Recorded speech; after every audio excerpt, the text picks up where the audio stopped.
They came without warning. The skies over New Darwin cracked open like the shell of a rotten egg, and outspilled the Empire's finest, tall, armored beasts bred for war, their ships humming with alien technology. The people of Earth had always known something was out there, but we were too busy tearing each other apart to prepare. Or so the Empire thought. Their scouts had studied our wars, our history, our failures. They watched us kill each other in deserts and cities, slaughtering for oil, power, religion. They saw division, chaos, and weakness.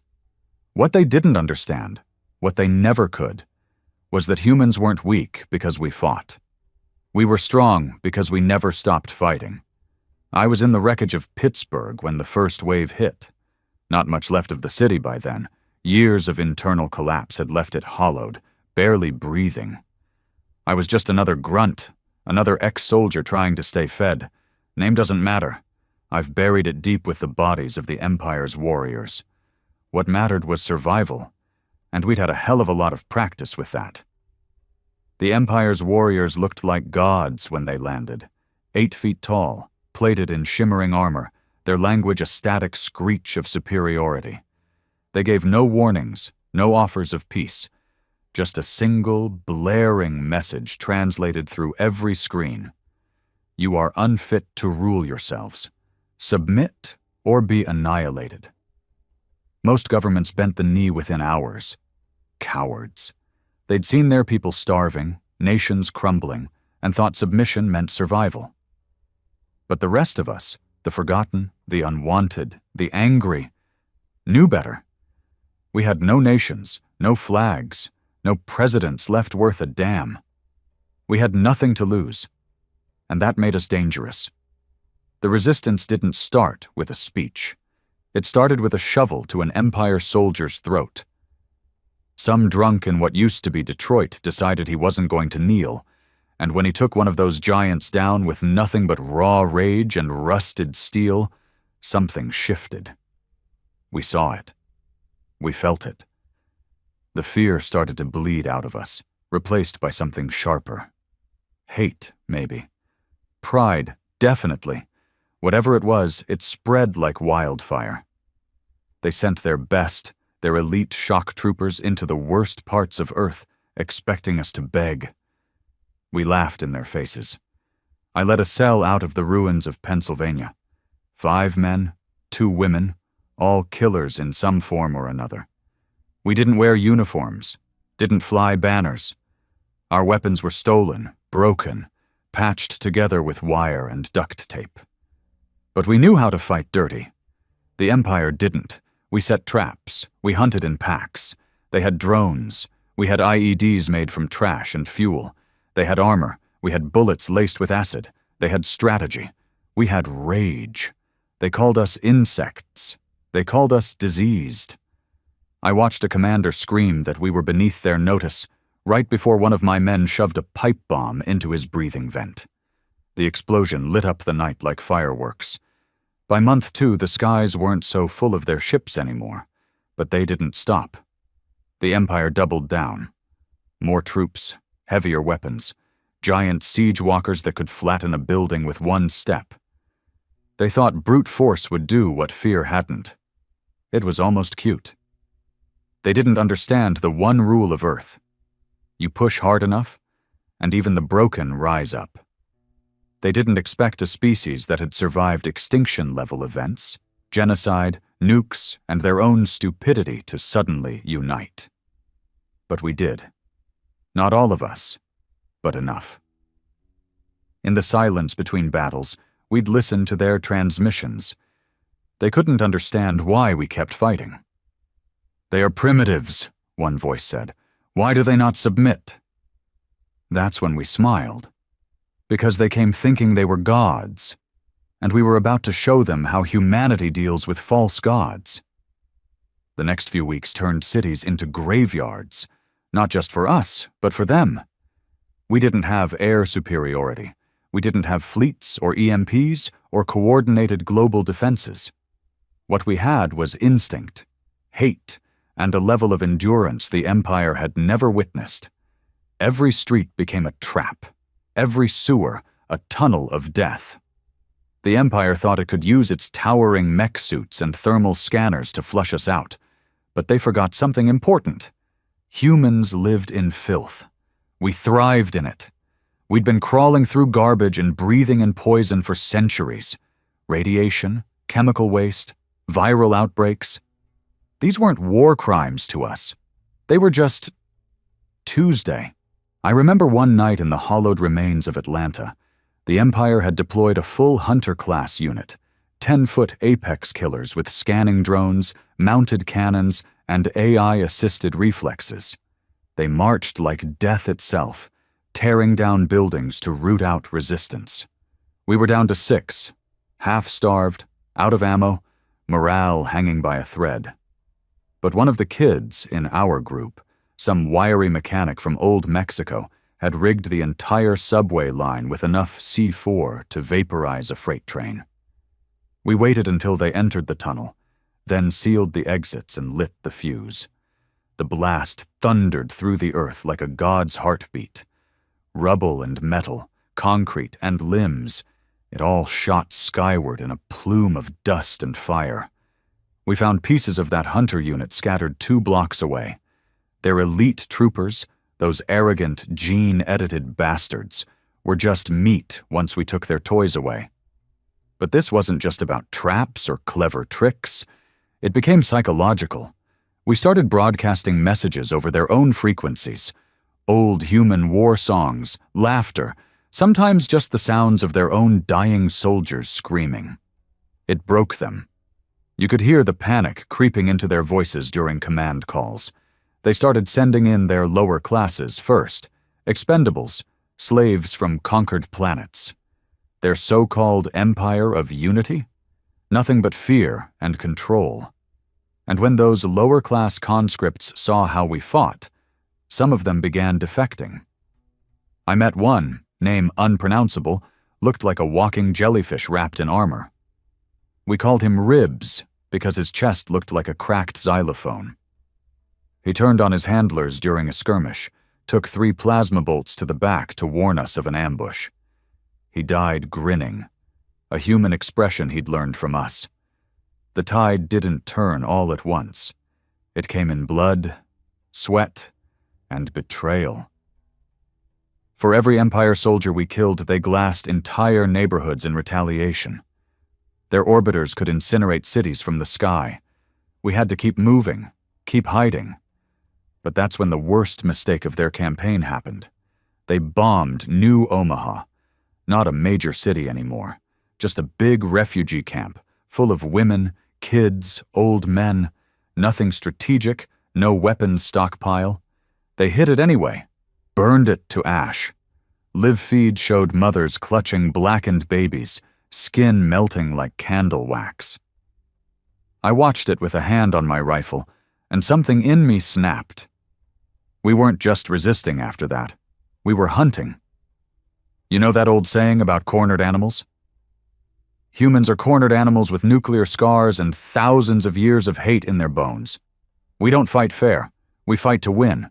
So we stopped playing defense, started taking the fight to them. My squad tripled in size in a week. Half were ex-cons, others were former military, and a few were just angry civilians who didn't care if they died as long as they took one of the bastards with them. We hit supply lines, sabotaged drop points, even managed to hijack one of their smaller ships. Piloting it was hell. It responded to neural input, not human controls, but we figured out how to crash it into one of their mobile command units. The explosion leveled 6 city blocks. Worth it. Every victory cost us, though. We didn't have medbays or stims. We had duct tape, alcohol, and pain. If someone lost a leg, they either bled out or learned to crawl. We buried our own in holes we dug with our bare hands. No speeches, just dirt and silence. But for every one of us who fell, 5 more rose in their place. It wasn't just the fighting. It was the cause. That mattered more than guns. Humans had spent decades feeling powerless, oppressed by their own governments, drowned in poverty, distracted by petty politics and fake wars. But now they had a real enemy, and nothing unites humanity faster than someone else trying to put a boot on our neck.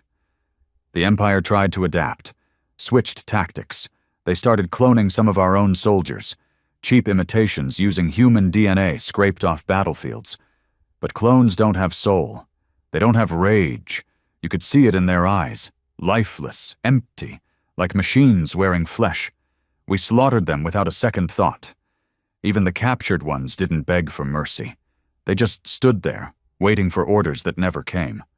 One of my men, Big Red, snapped when he saw a clone wearing his brother's face, gutted it with a serrated bayonet, and didn't stop stabbing even after it stopped moving. We didn't judge him. Hell, we probably all would have done the same. By the 4th month, something unexpected happened. The Empire started pulling back. Not retreating, just hesitating. They'd underestimated us so badly at the start that now they didn't trust their own intel. Their supply chains stretched thin. Their morale cracked.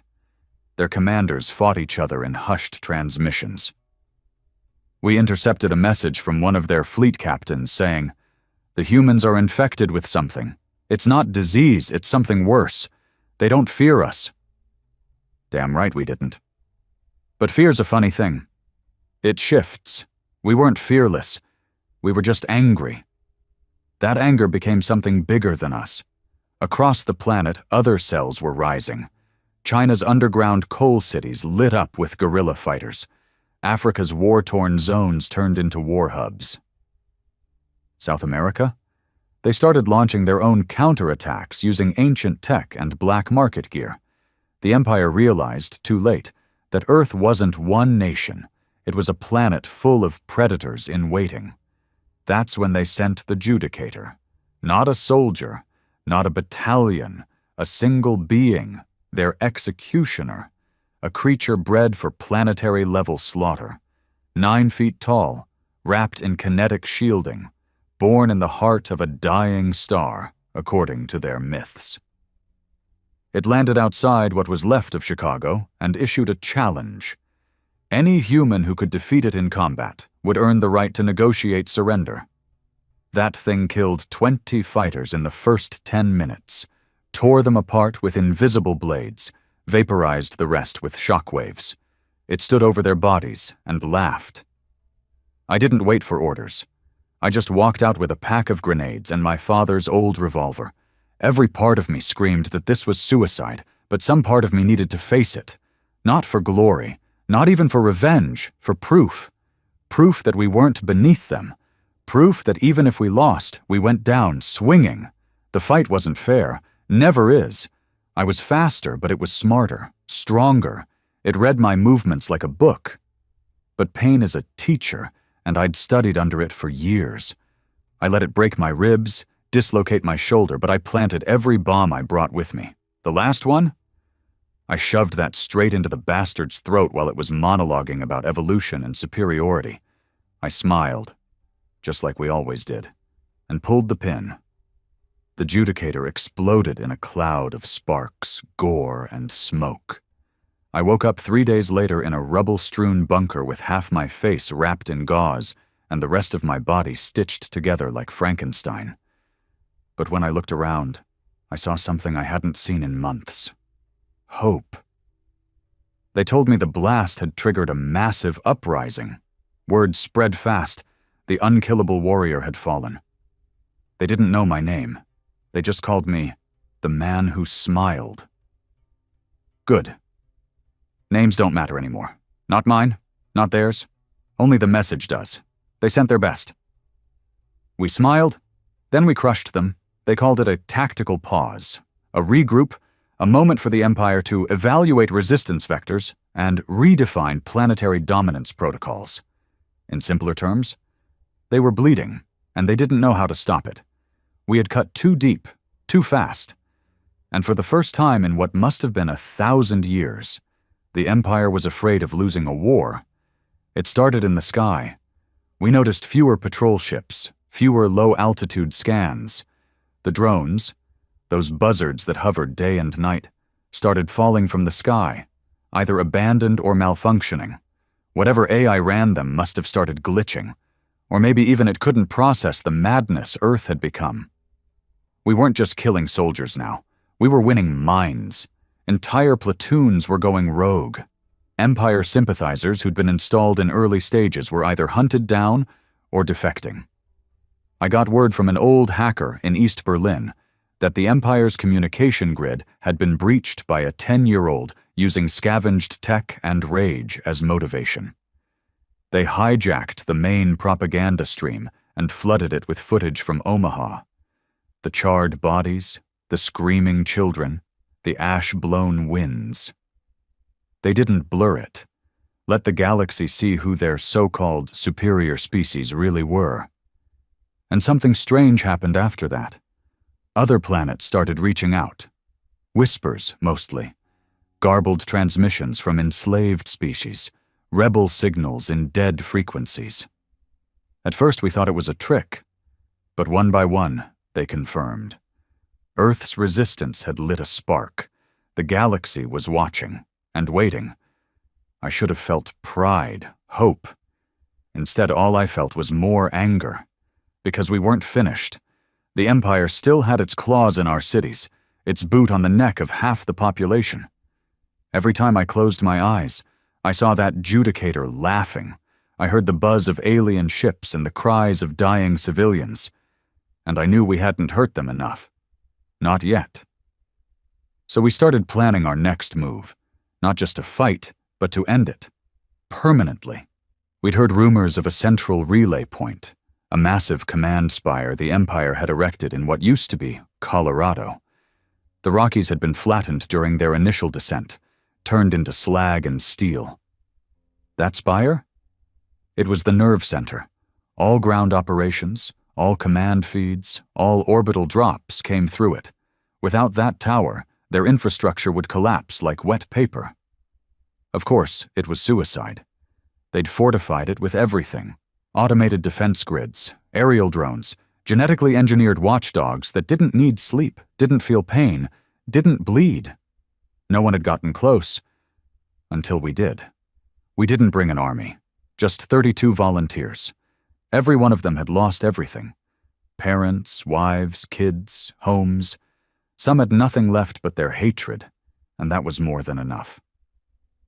We spent weeks trekking across hostile ground, crawling through irradiated zones, dodging patrols. We used old mining tunnels, broken sewer lines, ancient smuggling routes. Sometimes we had to carve our own path, through mountain, flesh, and bone. It wasn't noble. We weren't heroes.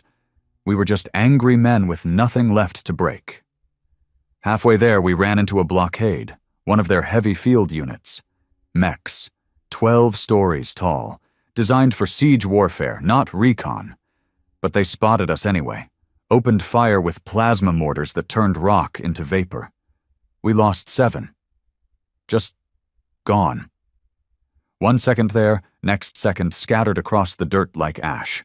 We didn't cry, we didn't stop. We buried their gear and moved on. The last stretch was the worst. Open terrain, no cover, a field of bones and melted tech where a city used to be. The spire loomed ahead, black against the night sky, humming with power. It was alive, almost, pulsing with the breath of every alien atrocity that had touched our world. We waited until midnight. Then we ran. No stealth. No tricks. Just a straight, screaming charge across open land, guns blazing, throats raw. They tried to stop us, of course. The sky lit up with fire. Drones screamed down like banshees. But we kept moving. Some of us on foot, some on stolen bikes. One guy, Tanner, came riding a gutted mech like it was a bull, firing an Empire cannon hacked into manual mode. He took out a guard post before his torso got liquefied.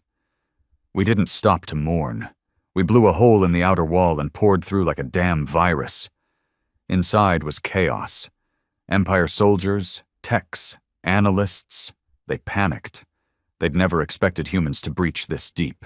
They fought back, of course, viciously, but they were used to clean war. Precision strikes, predictable tactics. We were anything but. We shot. We stabbed. We bit. Burned and screamed. I saw a guy rip an alien's jaw off with his bare hands. Another threw himself on a plasma grenade just to keep the rest of us moving. I personally emptied 3 clips into a high-ranking officer and then beat him with his own breathing tank. No mercy. No surrender. We reached the control core just before dawn. It was pulsing, warm, wired directly to a floating orb that transmitted real-time data to the orbital command fleet. This was it. The heart. The Empire's eye. I pulled out my last charge, a handmade bomb, crafted with stolen fusion cells and the trigger mechanism from a broken toaster. I set it. Then we waited. The aliens flooded in minutes later. Overwhelmed us, guns to our heads. My second-in-command got her skull crushed in front of me. I thought I was next. But I just smiled. And when they asked me why, I said 2 words. Check the core. They looked. Too late. The explosion didn't just take out the spire. It sent a signal, an overload pulse that corrupted every connected system on the planet. Satellites went blind. Mechs fell still. Orbital relays blinked into black. Entire fleets lost command control. The whole planet-wide system collapsed in under an hour. And the best part? It wasn't just us. Simultaneous detonations hit in 10 other cities. Coordinated, global, guerrilla warfare taken to the level of surgical annihilation. We didn't just beat them. We humiliated them. By the time I crawled out of the rubble, half my ribs shattered and one eye blind, the sky was burning. Empire ships were crashing. Panicked troops were retreating. Some were even begging. And I realized something. This war wasn't about survival anymore. It was about revenge. And we were just getting started. The skies never turned blue again. After the spire fell, the world looked different. Not just physically, though that was true too, with entire cities turned to twisted metal and radioactive dust, but in spirit. Something changed in us. The fear was gone, replaced with something colder, sharper, the kind of hate that settles into your bones and doesn't burn out. We'd cracked their infrastructure, disarmed their nerve center. But we hadn't broken the Empire. Not yet. They still had fleets in orbit, still had holdout zones where their elite units hunkered down, trying to figure out how a planet of what they called feral bipeds had outmaneuvered their god-tier tech. What they didn't get, what they never got, was that humans don't fight to win. Not always. Sometimes we fight because we have nothing left. And when you fight like that, you're capable of horrors no strategist can predict. We were turning into something else. Less soldiers, more executioners. After Colorado, Command tried to contact me. What was left of it, anyway.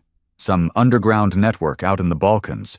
A mix of ex-generals, resistance techs, and some scary people from places even I didn't want to know about. They wanted a structured offensive now. Organize the chaos. Build a real front. I told them no. I didn't come this far to wear another uniform. Instead, we went dark. My squad, what was left of it, and a few of the newer blood, 14 of us, all killers, none of us clean. We didn't report to anyone, didn't take orders. We went rogue. And we started hunting. Our targets were the holdout commanders, the ones hiding in alien sanctuaries built from stolen steel and human bones. They thought we wouldn't come for them. That with their ships still guarding the sky, and their drones still patrolling the waste, they could bunker down and wait for reinforcements. They were wrong. The first one we hit was in the ruins of Johannesburg. He called himself Executor Varn. A title, not a name. 9-foot mutant, armored like a tank, surrounded by elite guards and a kill zone laced with sonic mines. We lost 2 getting through the perimeter. Another bled out before we could cauterize the stump. Didn't matter. We breached the bunker, blew through the guards, and cornered him in his command throne. He stood, all arrogance and ancient bloodline, and told us we were lesser creatures. That we should feel honored to die in the presence of an evolutionary superior. I shot him in both knees and then let my men take turns. We didn't leave a body. After that, they stopped broadcasting names, started hiding deeper. But we had eyes. Friends in the shadows. Former slaves of the Empire. Some weren't even human. Doesn't matter. The ones who were suffering saw something in us. Not hope, not salvation. Vengeance. That's what Earth had become now. A beacon for vengeance. Across the stars, other rebel signals started spiking. Encrypted transmissions calling us the First Flame. They were watching us burn, and they wanted to join. But we didn't wait. Our next hit was an orbital cannon site in what used to be Alaska. A towering beast of a structure, angled to fire plasma lances at any vessel trying to leave orbit. Problem was, it also held control over one of the last functioning Empire prisons, Camp Delta, a place where they kept human prisoners in cryo-suspension. Experiments, failures, dissidents. We had to take it. Getting in meant going through the cold. Sub-zero temperatures, high wind, open terrain, and patrol drones. We wrapped ourselves in thermal suits made from scrap and animal hide. Smelled like death, but it kept us warm. We snuck in during a snowstorm, covered by white and rage. The guards weren't expecting a ground assault. Their defenses were aimed skyward. By the time they realized we were inside, we'd already started the release sequence. The prison held over 3,000 humans. Most had been asleep for months. Years, maybe. Some woke screaming. Some didn't wake at all. But those who could move joined us. One man, bald, scarred, covered in old tattoos from a gang that didn't even exist anymore, walked up to me after we unshackled him. Didn't say a word. Just nodded. He killed 10 Empire soldiers that night with nothing but a rusted blade and spite. We took the cannon, turned it on the Empire's orbital station, fried it in one shot, watched it spin out of control and break apart in the atmosphere. Fire rained down over the Pacific for 2 days. They stopped sending reinforcements after that. Not because they couldn't, because they were scared of what they'd find. By month 6, the Empire had lost 65% of their ground forces, 80% of their orbital support. Commanders were defecting, self-destructing, or vanishing without a trace. Some started broadcasting surrender requests, not to Earth's governments, but directly to the resistance. They wanted a deal. We gave them bullets. We found another judicator unit, this one stationed in a desert zone in South Asia. Same model as the first, same smug voice, same posturing, same arrogance. It issued a challenge, said it would grant mercy to our species if we could entertain it in battle. So we brought it children. Children who had watched their parents burn. Kids who couldn't speak because of what they'd seen. We gave them knives, and we stood back. The judicator didn't stand a chance. We didn't record it, didn't broadcast it. Some things aren't for propaganda. Some things are just for the dirt. You'd think that would be enough. But it never is. Revenge feeds on itself. The more you burn, the colder your soul becomes. We were winning, crushing them. But somewhere in that fire, we'd lost something. One night, I walked into an old church, half collapsed, stained with blood and alien tech. Inside, one of my men had strung up an Empire defector. Not a soldier, just a translator. Said he used to help process human prisoners. Claimed he had no choice. My man had gutted him anyway, hung him from the rafters as a warning. And for the first time in months, I felt something close to sickness. I didn't stop him, but I didn't join in. We were monsters now, but we were ours, and we were almost done. By the time the 7th month came around, we stopped calling it a war. It wasn't a war anymore. It was a reckoning. What was left of the Empire on Earth had either gone underground or barricaded themselves into steel-wrapped cities, artificial bunkers with controlled climates and genetically tuned atmospheres. They weren't trying to conquer anymore. They were just trying to survive. hunted, cornered, and drowning in the same fear they once forced onto others. We gave them no rest, no mercy, no negotiation. We sent bodies back, stacked and burned. Their elite? Hung upside down outside their bunkers with signs carved into their armor in 7 different languages. You thought we were animals. You were right. My squad had grown by then. 45 men and women, all of them hardened by fire and betrayal. Some had been with me since the beginning. Others were barely recognizable beneath their scars and stolen gear. We didn't look like soldiers anymore. We looked like ghosts, walking reminders that Earth was the wrong planet to invade. We didn't wear uniforms, just trophies, bits of armor, alien bones, shattered helmets. We weren't fighting for a flag. We were fighting for closure. And we were close. Our next mission wasn't a hit. It was a purge. Intel had confirmed that the Empire's last major planetary governor, Archregent Kaloran, was holed up in an old capital site deep in what used to be the Alps. Buried beneath the ice and rock, surrounded by the remains of shattered mountain ranges and nuclear-blasted valleys, was the Empire's final redoubt. A city-sized fortress powered by geothermal vents and guarded by something called the Dread Spire, a structure we hadn't seen before. They built it for one reason: to hold out until reinforcements came from off-world. We weren't going to give them that chance. The assault was planned for weeks, coordinated with other resistance cells from every shattered continent. A full-scale push, not just sabotage and strikes. This time it was war in its truest form. Man versus monster, tooth for tooth, scar for scar. I led the ground force, 6 columns of fighters, each made up of what we now called Ash Squads, named for what they left behind. Some had homemade flamethrowers, others rode salvaged alien skimmers rigged with explosives.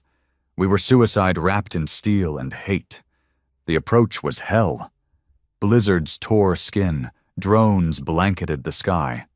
They knew we were coming. We didn't care. Half of us weren't planning on coming back anyway. This wasn't about surviving. This was about finishing it. We breached the outer wall with orbital scrap. Massive debris from the fallen Empire fleets, converted into kinetic battering rams and shot into the fortress at subsonic speeds. The shockwaves shattered their gates. We flooded in like blood through open wounds. They fought back hard. This wasn't the same Empire force from the early days. These were survivors, too. Desperate. Fanatical. They used chemical bursts, gravity wells, AI-commanded mechs. They tore through our front line. But they couldn't break our will. Because we weren't there to win a battle. We were there to kill a god. The Dread Spire was alive with energy, black metal veins pulsing with crimson light. It rose like a spine from the frozen earth, nearly a mile high. At its peak, we were told, the Archregent waited. Not in fear, in arrogance. They still thought themselves untouchable. That was their final mistake. We fought through floor after floor, each one filled with traps, monsters, and abominations. Half-bred Empire warriors fused with tech and madness. I lost 11 men on the lower levels alone. One of them, Thorn, was burned alive trying to disable a field generator. He screamed the whole time and begged us not to stop him. Because he knew, if we did, it'd all be for nothing. So we kept moving. The climb up the spire was a massacre. Each level darker, hotter, soaked in the stink of fear and death. Empire soldiers weren't defending anymore. They were hiding, praying. Some even tried to surrender. We shot them anyway. We were past forgiveness, past diplomacy. There was only judgment. At the summit, we found the Archregent. He was tall, regal, dressed in ceremonial armor laced with nanofibers and etched with gold. He stood calmly in the center of a control room surrounded by blinking consoles and walls made of polished obsidian. I still remember his eyes. Dead. Cold. Not in fear, but in entitlement. He didn't believe we had the right to stand before him. Didn't believe we could. "You were supposed to fall," he said in perfect, accentless English. "You were designed to fail." I lifted my rifle and shot him in the knee. He collapsed with a grunt. My men fanned out. No one spoke. The silence was thicker than blood. "You invaded," I told him. "You killed our people. You burned our cities. And you still think you're the victim?"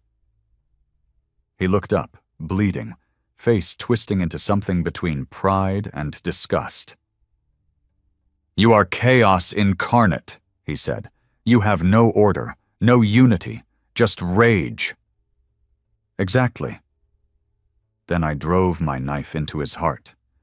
The spire died with him. Systems failed. Power shut down. Across the planet, empire structures fell into blackout. Their last commander was dead. Their last hope burned. We didn't celebrate. There was nothing left to celebrate. Only a planet to bury. The world didn't cheer when the empire fell. There were no parades, no speeches, no waving flags or fireworks. Just silence. A thick, choking silence that blanketed the ruins like smoke from a fire that had finally burned itself out. We had won.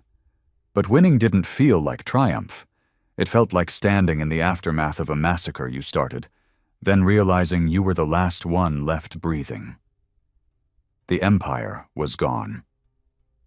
What little remained had gone into hiding or abandoned the planet entirely. Their orbiters had stopped responding. Their tech had shut down.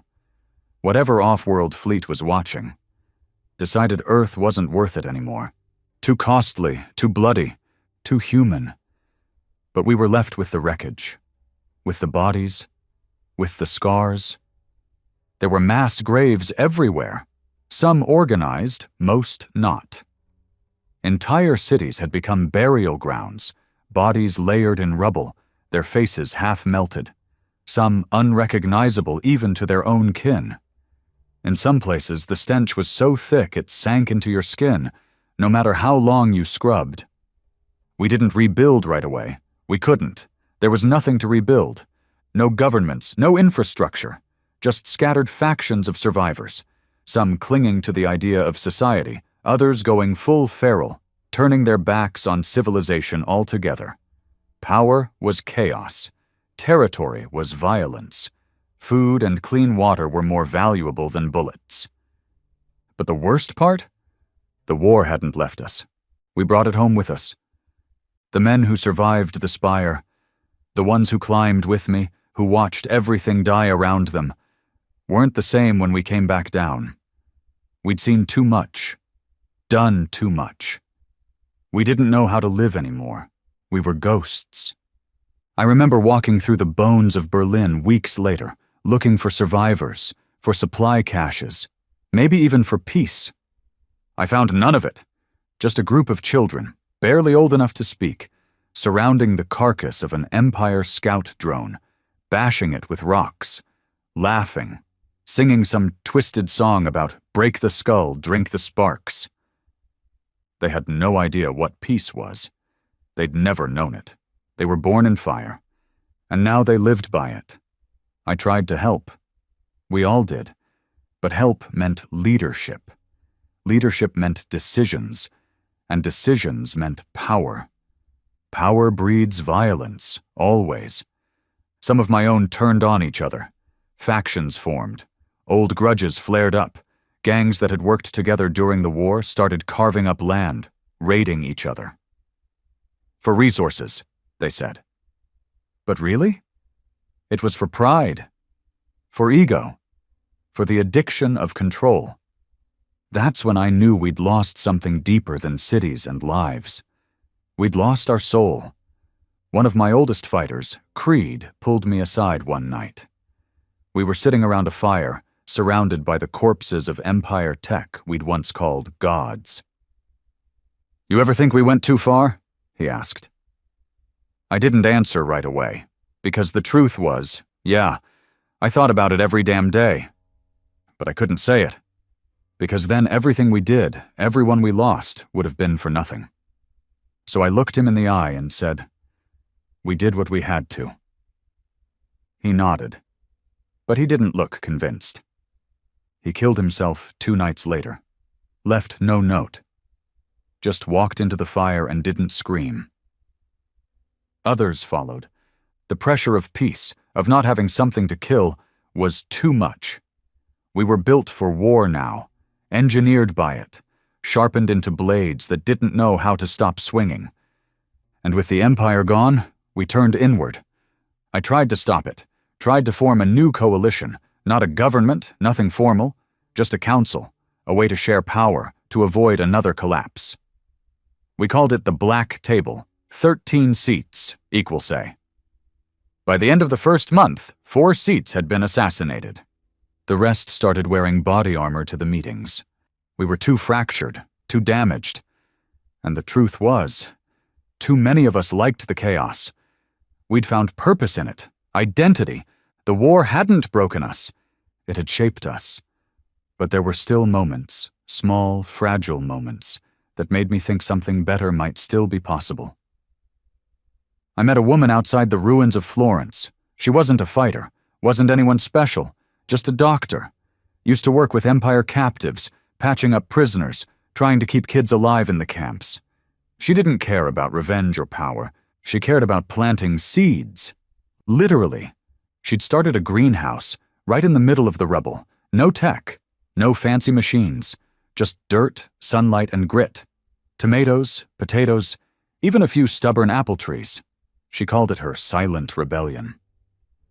I asked her why she bothered.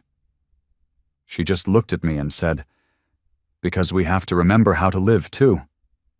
I didn't answer her that day, but I kept going back. And every time I did, I left my weapons outside the fence. Not because I trusted her, but because I wanted to. That's what survival had become now.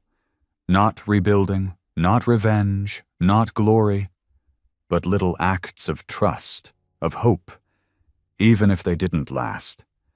The winter after the spire fell was the coldest anyone remembered, not just in temperature, but in spirit.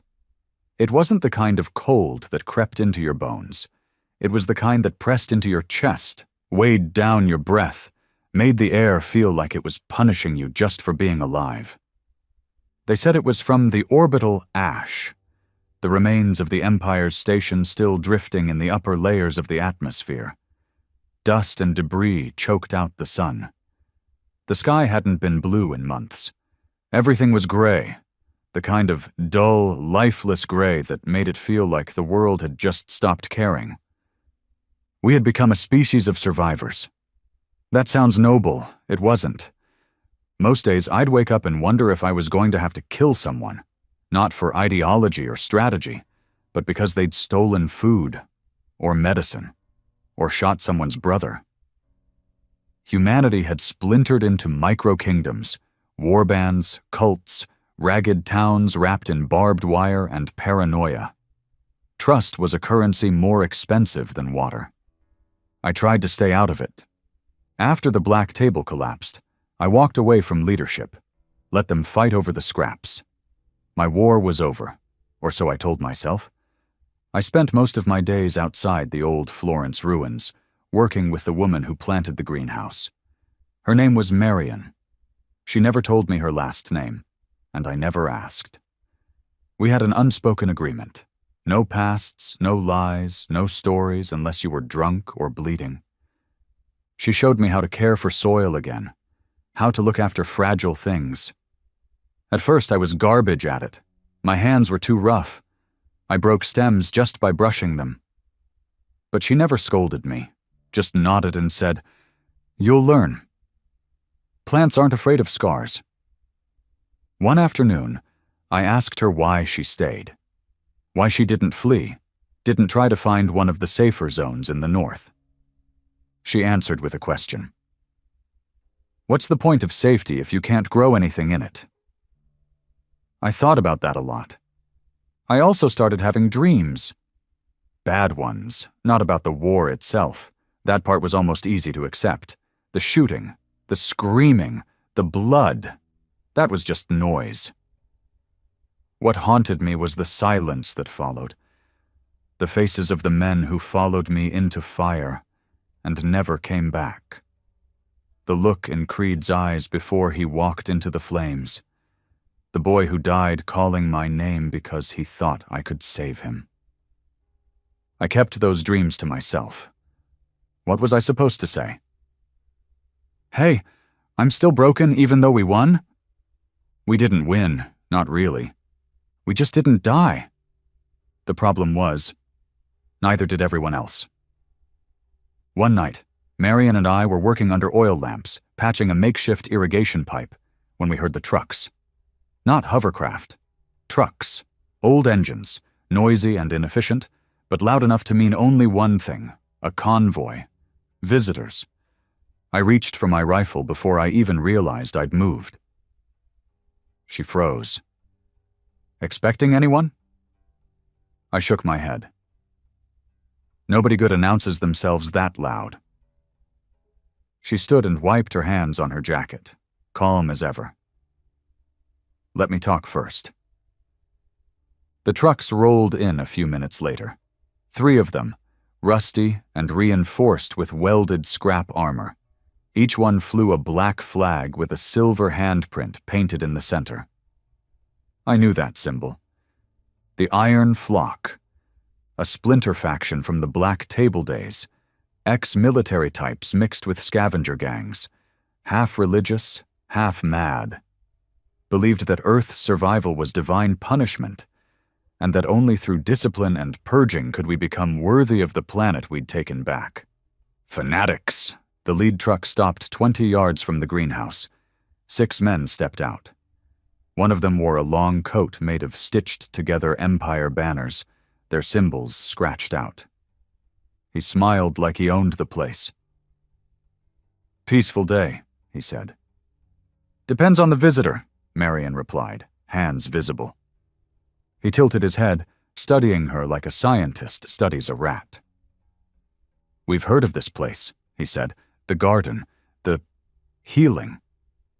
His voice dripped with condescension. "We want to offer protection." I stepped forward. "Didn't realize we asked." He turned to me, and I saw the recognition hit his eyes. Not my name, not my face, just the way I stood. The kind of man who didn't bluff. "You were at the spire," he said, voice tightening. "One of the butchers." I didn't correct him. He smiled wider. "Even better." I kept my finger near the trigger. "You're not welcome here." "We can help," he said. "The flock is growing. We've got doctors, power sources, military-grade medicine. All we ask is compliance. Join us. Follow the code. Purge the unworthy." "And who decides who's unworthy?" His grin turned into a sneer. "People like you." I stepped forward. He didn't flinch, not at first, but the men behind him started to shift. They weren't expecting resistance, not here, not from a place that grew tomatoes and patched up broken bones. I let that tension hang in the air like the smell of gunpowder. Then Marion said, "You step foot past that fence, you'll be fertilizer." He looked at her, blinked, then laughed. It wasn't genuine, it was brittle. False. "We'll be back," he said, retreating without turning his back. "And you'll be begging for us when the scorchers arrive." "Let them come," I replied. The trucks left. I didn't lower my rifle for a long time. That night, Marion sat with me under the stars, or what passed for them. We didn't talk, didn't need to, just passed a bottle back and forth and listened to the wind cut through broken buildings. Eventually, she said, "They won't stop." "I know. They'll come harder next time." I nodded, and then she asked something I wasn't ready for. Would you kill them the same way you killed the Empire? I didn't answer right away. I wanted to say no. I wanted to believe I was past that. But the truth clawed its way out. If I have to. She didn't look angry or scared. Just sad. Like she already knew the answer. The next day, we started building defenses. Nothing obvious, no watchtowers or trenches, just traps, false trails, covered pits, silent alarms made from old motion sensors and bird call devices. Marion made me promise we wouldn't turn it into a fortress, so we made it a snare instead. We trained the kids, quietly. Not how to fight, yet, but how to hide, how to disappear, how to listen for certain sounds. We taught them to move like shadows. Not because we wanted to, but because the world didn't leave us a choice. One of them, a kid named Nico, asked me, "Are we going to have to kill more monsters?" I looked him in the eye and said, "Maybe." And then, quieter, "But we don't kill unless we have to." He nodded like he understood. But I saw the smile twitch on his lips. They came at dawn, like all cowards do, under the pretense of light, hoping it would wash away the filth of what they were about to do. The iron flock didn't sneak. They marched, bold, armed, confident. They came in numbers, close to 100 men and women armored in rusted plating, masks painted with teeth, rifles scavenged from both Earth and Empire tech. They flew no flag this time. They didn't ask for compliance. They came for blood. We saw them from the ridge. Marion had woken me just before first light. She didn't speak, just put a hand on my shoulder and pointed. I knew it was time. The garden was quiet, too quiet. The children were already in the tunnels. We'd prepared them weeks ago. Marion had insisted on it, said if we were going to build anything real, we had to protect the roots. I wanted to believe her. But today wasn't about roots. It was about rot. I checked my rifle, loaded the last clip, and strapped 2 makeshift grenades to my chest. The others, what few fighters I still had, joined me at the trench line. Just 7 of us. The last remnants of a unit that once burned gods from the sky. I looked into their eyes. Not one of them was afraid. We'd lived too long to be afraid now. Marion joined us. She wore no armor, no gun, just a coat and a steel gaze. I told her to stay in the tunnels. She refused. "If I run now," she said, "they win more than just land." I wanted to argue, but there was no point. Some people weren't meant to hide, not anymore. The first shot came from their side, a warning. Then a voice, amplified through a megaphone, thick with false civility. "Hand over the doctor and any technology you've scavenged. In exchange, we'll let the children go." I didn't respond. The others didn't move. Another shot. Closer this time, just over our heads. "Last chance." I looked at Marion. She didn't blink. So I stood, raised my weapon, and answered with fire. The first wave came fast, like they expected us to break, like they thought the fear of another war would be enough to make us kneel. They forgot we never stopped fighting. The initial clash was pure chaos. Bullets and plasma cut through the cold morning air. Traps exploded. Pits opened. Screams echoed. We hit them hard, harder than they expected. A dozen of them dropped in seconds, caught off guard. But there were too many. By the second wave, they adjusted, moved with discipline. Their shots got cleaner. They started flanking. I took a round to the thigh. Didn't feel it at first, just warmth and pressure. Kept firing. Saw 2 of mine go down, Cruz and Bell. Bell got hit in the neck. Cruz tried to drag her back. Took one to the face for his trouble. I didn't stop shooting. Neither did the others. Marion was still behind us, helping reload, tending to wounds, refusing to fall back. She moved like a ghost. Grace under fire. And then I saw him. The bastard from the first convoy. The one in the stitched banner coat. He stood behind the front line, barking orders, directing with a smug look like he'd already won. I broke cover. Didn't think. Just moved. Bullets whizzed by. Dirt kicked up around me. I felt the sting of a graze across my ribs, but didn't slow. Threw the first grenade at his flank, cleared out 2 of his guards, closed the distance while he staggered. He turned. Eyes wide. "You," he said. "Me," I answered, and tackled him to the ground. He fought dirty, knife to the gut, missed by an inch. I slammed my elbow into his face, heard the crunch. He rolled us over, tried to get leverage, but I pulled the pin on the second grenade. We stared at each other. Real quiet. "You won't survive this," he whispered. I smiled. "Don't need to." Then I shoved it in his coat and kicked him back. The explosion sent me flying. I blacked out for a second, maybe more. When I came to, the battlefield was hell. Fires, screams, smoke, the kind that sticks to your soul. The flock was retreating, scattered, broken, leaderless. We'd held them. Barely. I crawled back to the trench. Marion was there. Bleeding, shot through the stomach.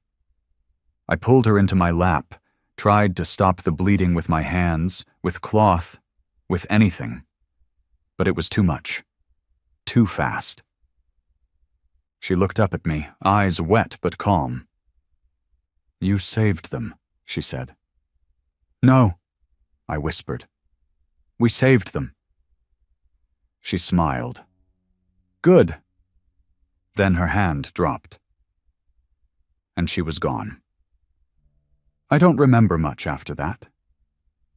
They say I wandered into the garden at dawn the next day. Just sat there. Dirt on my face, blood on my hands, staring at the trees she planted, the ones just starting to bloom. They tried to name the place after me. I told them no. Told them if they wanted to remember anything, remember her. The one who chose to plant instead of burn. The one who showed monsters how to be men again. The years blurred together like rain on glass. No more calendars, no more clocks ticking in unison, just the rhythm of sunrises, seasons, and slow, stubborn regrowth. They called it the second quiet. Not peace. Never that. Peace was a word for people who had forgotten what it cost. No, this was something else. A stretch of time where the guns stopped echoing, the fires stopped spreading, and the dead finally outnumbered the killers. I lived through it. Didn't expect to. Didn't even want to. Not at first. But time has a way of dragging even the unwilling forward. And for those of us who had spent years knee-deep in death, living was the last rebellion we had left. Marion's garden became more than a patch of green in a world still dressed in ash. It became a seed of something real. People came from every direction, not because we invited them, but because they had nowhere else left to go. Some brought children, others brought pain. Most brought both. We let them in. Slowly, cautiously, and we built around the roots she planted. No fences, just watchers. No currency, just trade. No laws, just rules scrawled on stone, read aloud every new moon. Protect the weak. Feed the hungry. Bury the dead. And never ever start the fire unless you're ready to burn in it. They say I'm the one who wrote them. I didn't. Those words were hers. I just remembered. The kids grew fastest, not just in height, but in knowledge. They learned from what we were, not just what we taught. Learned how to use weapons, but not crave them. How to hunt, but also how to cook. How to lead, not with threats, but with action. One of them, Nico, took over my patrol routes when my knee gave out. Grew taller than me, smarter too. He asked me once, while tightening the string on his bow, Do you think the Empire will ever come back? I didn't lie. Maybe, probably, one day. He nodded. We'll be ready. And he meant it. Not with hate, not with bloodlust, but with eyes wide open. I knew then I could step back. I spent my days by the garden, keeping the weeds at bay, talking to Marion even if she couldn't answer. Her grave was simple. No dates, just a name and a line carved deep into stone.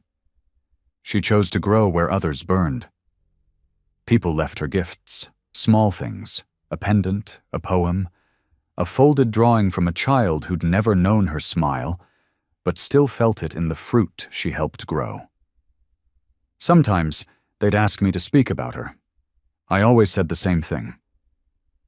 She wasn't a saint, she wasn't a hero, she was tired, broken, but she still believed in life. That's more than most of us ever managed. As for me, I stayed in a little shack near the edge of the field. Nothing fancy, just wood, steel, and a cot. I kept my rifle under the bed. Not because I expected trouble, because the world always finds a way to remember what we forgot. And when it does, someone has to stand first. Even now, I dream of the spire, of the screams, the blood, the moments I let rage become God. But sometimes I dream of her, in the garden, laughing, washing dirt from her fingers, telling me that the world is cruel, yes, but only when we forget how to make it kind. I wake up cold after those dreams. Not afraid, just aware of how close we came, of how far we still have to go. The settlement grew, became something people whispered about on the trade routes. They called it Marion's Field, said the crops grew better there, said it was blessed. It wasn't. It was just watered with enough blood to make the soil remember. Still, I kept walking the borders, kept listening for engines in the distance, kept teaching the kids how to see shadows before they moved. One night Nico came to me, jaw tight, fists shaking. "We caught someone," he said. I followed him. They had a prisoner, young, scared, wearing armor shaped from old Empire tech. Said he came from a bunker that survived the purge, said they'd rebuilt, said more were coming. He wasn't lying. You can smell lies. This kid stank of truth. The council, if you could call it that, wanted to exile him. Some wanted to kill him. I sat with him, asked him why he came. He looked me in the eyes and said, because I wanted to see if the stories were real, that the butcher of the spire became a farmer. I didn't answer. Not for a while. Just stared out the window at the garden she left behind. Then I looked back at him and said, "No." The butcher died when she did. The rest of us are just trying not to wake him up again. He stayed. Earned his place. Still jumps at thunder. Still flinches when someone raises their voice. But he plants the straightest rose I've ever seen. Time kept moving. My hands grew slower. My eyes dimmer, my body older. But the fire stayed. Just quiet now, like coals waiting for a spark. They'll come again one day, not the flock, not scavengers. Something bigger, stronger, maybe not aliens, maybe not outsiders. Maybe it'll be us, all over again, because war doesn't die. It sleeps, and the only thing that stops it from waking up again is a generation willing to build something louder than hate. That's why I stayed. Not because I had to, but because someone has to remember. Someone has to bury the old gods in silence and teach the children how to grow with their hands, not their fists. So that if the monsters come again, they'll find not just resistance, they'll find something worth saving. And this time, we won't burn everything just to prove we could.